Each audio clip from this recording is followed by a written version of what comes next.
Hi, and welcome to another episode of This Old Garden. Today we're going to be talking about roots, and just like last time, we're going to start right back here with the maple tree. If we take a look at the base of the maple tree here, we can go about 5 feet away and start to see where the roots are right here at the surface. Now this is just a small bit of root that's exposed at the edge of the garden here, but there's lots and lots of roots like this, and then even bigger roots down under the ground where we cannot see. But this is what you're going to see if you expose any roots at the surface from all sorts of different types of trees, in this case, a maple tree. Now, if we move over just a little bit from where the maple root was, we can see a dandelion plant. Now, we talked about these with seeds in the last episode, but today we are going to take a look at what's down under the surface. Here you can see I've used the trowel to dig down about as deep as I could to try to get the root out from the dandelion, because this has what's called a taproot on it. However, I still, digging down deep, broke it off a little bit, and that is going to cause the potential for more dandelions to regrow from that piece of root. This root goes way deep down into the ground and pulls water up for the plant, which is why dandelions are so hardy and difficult to get rid of when they get into your gardens like this. Here we have Ella laying in the next plant that we're going to talk about, which is grass. Now over here next to Ella, we have a very large example of the turf grass that she's laying on. And you can see that there are some different components here. There's the seeds that we talked about last time, but then down here we have roots and then a very specific type of root called a rhizome. Now this grass can actually spread through both the seeds that we talked about last time and also these rhizomes. These grow out and spread into other clumps of grass, which helps to fill in the grass and create a nice lush lawn when it is healthy. Or if these rhizomes can't spread, you get just little clumps of grass sometimes, which is why some lawns are also going to be more spotted with grass instead of full of grass. Here are the ornamental grasses that I've talked about in the last couple videos. And these are all starting to come up out of the ground now from the roots that have stored energy over the winter. You can also see that there are some new pieces out away from the clump that existed, because these send out rhizomes and start to grow some new blades of grass up out of the ends of those rhizomes. And so there are new shoots of grass coming up every year from the rhizomes that these send out. Here we have a plant that has another type of root structure, which is going to be the bulb. Now these are tulips, and down here underneath of the ground where the tulips are growing from, you will find things that look like this. These are going to be the bulbs that the tulips grow up from. So once they stop blooming for the season, once these flowers die back a little bit, the greenery stays around just a little bit longer to store up energy, to take energy down into the bulb, so that next spring the flowers can come up and be nice and bright once again. Now here we have daffodils, and you can see that they've stopped blooming and they've created a seed. Now this seed does not really do anything. It's kind of like the irises, where it doesn't grow very well. But then down underneath the ground here, we have a bulb root. Now, unlike the tulip, which tends to come back just as it is, or maybe with one more plant, these daffodils spread very, very quickly from year to year. And just a couple years ago, this was one little clump, and now you can see that there are lots and lots of daffodils here all growing together from the bulbs that have spread out through their roots and rhizomes. If I dig up one of the daffodils, you can see that it has the bulb here at the base of the plant, but then it has lots of offshoots of roots coming out, and these roots are going to help to pull nutrients and water up into the plant, but also to help spread more bulbs in the future, so that you get more plants in a clump like I was showing you previously. Here we can see the irises that I was talking about last time. They're starting to open up the blooms a little bit more, but our concern this week is down here at the base and what's happening down underneath. Now, since these are in the process of blooming, I'm not going to go ahead and dig them up like I did with the daffodils, but underneath here, what you can see is as I dig down with my hand, you can very quickly start to see, well, there's worms and things, but you can see that they are all leading down to some shared bulbs. As I dig down further, you can see that they get closer and closer together down here. And that's because just like the daffodils that we saw, these are connected bulbs that have grown from one initial plant into a clump of multiple plants now that above ground look like many flowers, but really they all started from one. Now that we've talked about different types of roots, let's talk about why all these plants have roots. We have some lilies here underneath the maple tree. We looked at the maple root and dandelion root there. We have some pansies over here along with the tulips and then some decorative grasses, and they all have roots for the same reason, and that is to hold them up and to pull nutrients and water up into the plant.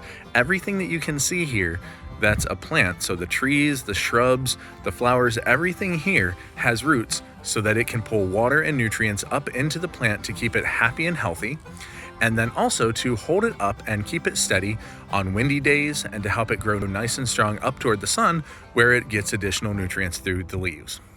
So far, everything that we've looked at has been something that's growing in the ground either naturally or because I put it there, but now we're going to take a look at potted plants. Now, this is the remains of a potted plant that needs to be replaced this year, but you can still see the roots. We have thicker roots up here by the base of the stem, or the trunk, as this was a tree. And you can see that the roots are thicker there and then get thinner as they go out through the soil.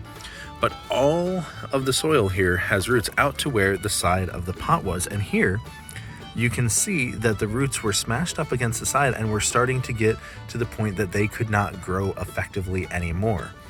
Now we're going to use a new plant to take a look at what happens when a plant has roots like this and is still alive, and what can be done to help those roots be healthier so that the plant can still pull up nutrients, pull up water, and not find itself in a situation like this where it just doesn't have enough room to grow.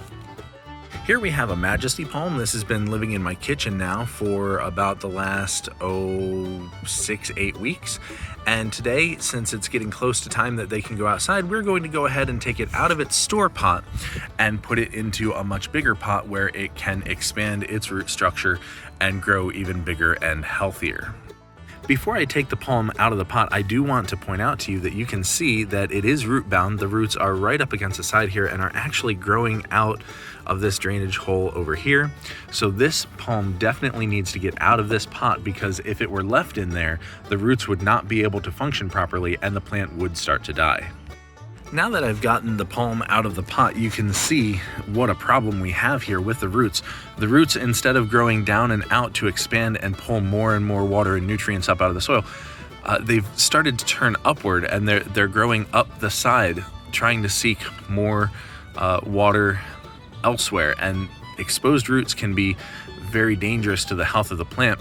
And roots are generally designed to be underground with very few exceptions, which means that these really, really need room to expand. You can see on the bottom here, all of these roots have started looping around here because they don't have anywhere else to go to try to get water and nutrients for this plant. And so they've just started turning back in on themselves. We looked at the bottom of the root ball just a moment ago, and it's very clear to see that there's plenty of roots on the bottom. So the roots need some soil to grow down into. Now this is soil from the other plant that was pulled out. These old roots are not going to grow anymore, and they will actually break down into nutrients that the palm will be able to pull up into the roots. So we want to make sure that we have a nice layer of good soil for the palm to sit on, because all of these roots down here need something to grow into instead of curling back on themselves. Now, another thing that has to happen now is we need to encourage these roots to grow. And that is actually going to be done by doing something that seems like it might actually be dangerous to the plant, but it's not. And what you need to do is score the roots just a little bit with a knife or some heavy scissors in order to promote more growth of the roots. Any roots that are cut in this process will start to grow outward and actually help the plant to take root in its new pot and in the new soil faster than if you just put this root-bound ball right into the pot by itself. You can see here that I've finished scoring the root ball. Remember, that's something that you're going to want an adult to help you with, and that's not anything that you're going to want to try yourself. You'll notice that I had to stop filming in order to actually use the knife safely, as I was not actually cutting the roots previously.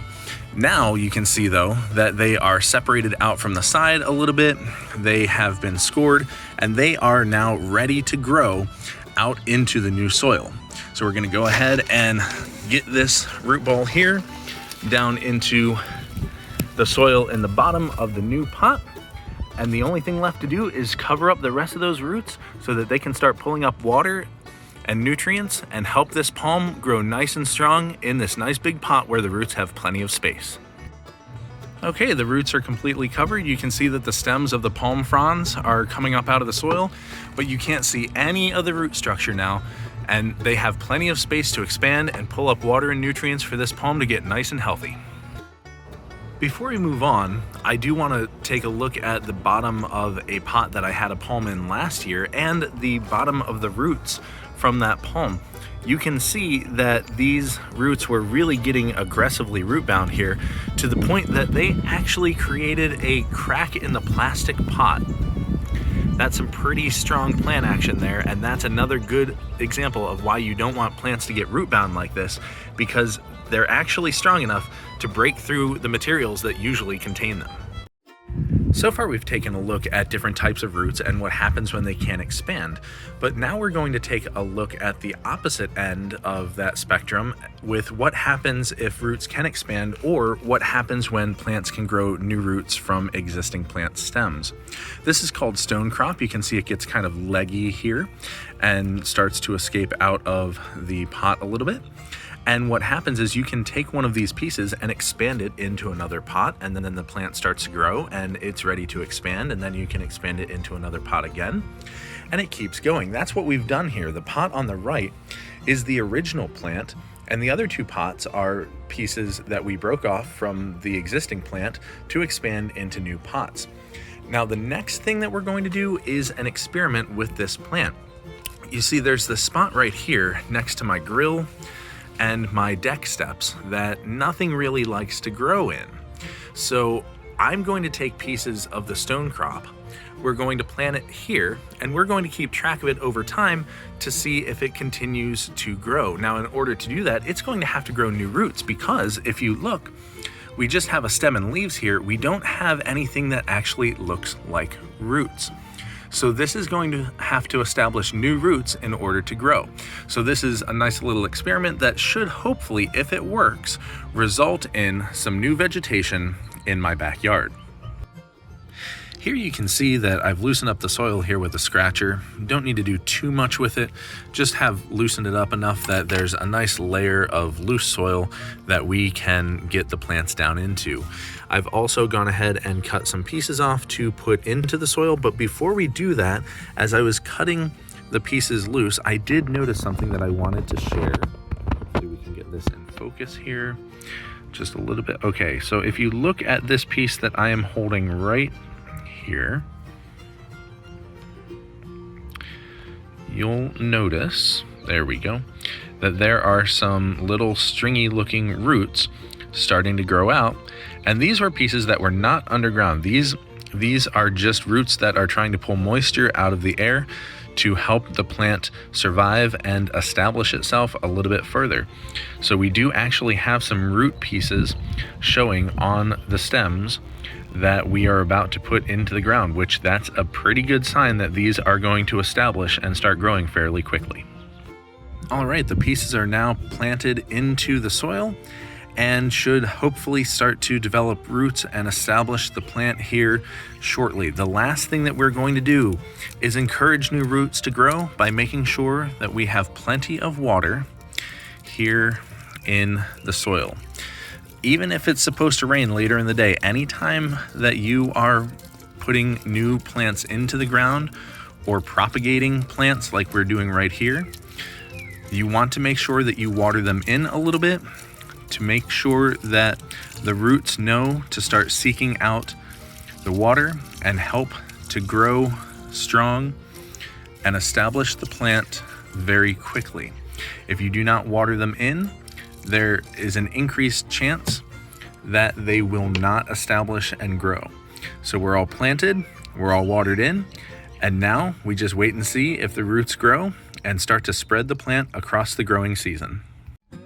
Last time we took a look at some seeds that we eat, and this time I'd like to do the same thing with roots. I don't have as many examples right here with me, but I do have a couple that I'll show you and then a couple more that I will talk about. First of all, I'd like to mention garlic.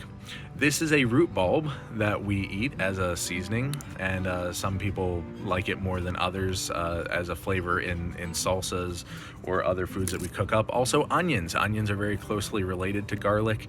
They're also a root that we are going to dig up and eat. Additionally, we have carrots and radishes. You may find these shredded up on salads, or you might just like to eat them by themselves. And then, of course, most prominently, we have the potato. A lot of people like sweet potatoes and yams. And then there's also our just regular potato. Now, I do have a form of regular potato with me here today with the Utz chip. And let me just say that this potato is absolutely delicious. And before we wrap up, I would like to take a moment to revisit our banana tree. Now, last time we talked about how the leaves had gotten burned by the freeze, and you can see that they are dried up and falling off now. However, we do have some nice new green growth here. They're getting taller, and the starts of some new leaves are just barely visible there inside the top. So we will have some new leaves pushing out soon, and with the projected warm up in the weather, we should be pretty good to go to see leaves on those shortly.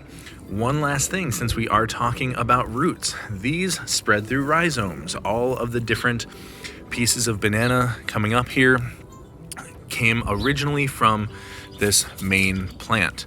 So what we will do is grab a couple of these rhizome pieces. I'm going to dig them up and replant them, and we will check in on them next time and across the next couple weeks as we head into the strongest part of the spring growing season. Thanks for joining me again on This Old Garden. Join me next time where we'll be talking about stems, leaves, and flowers. Say goodbye, Ella.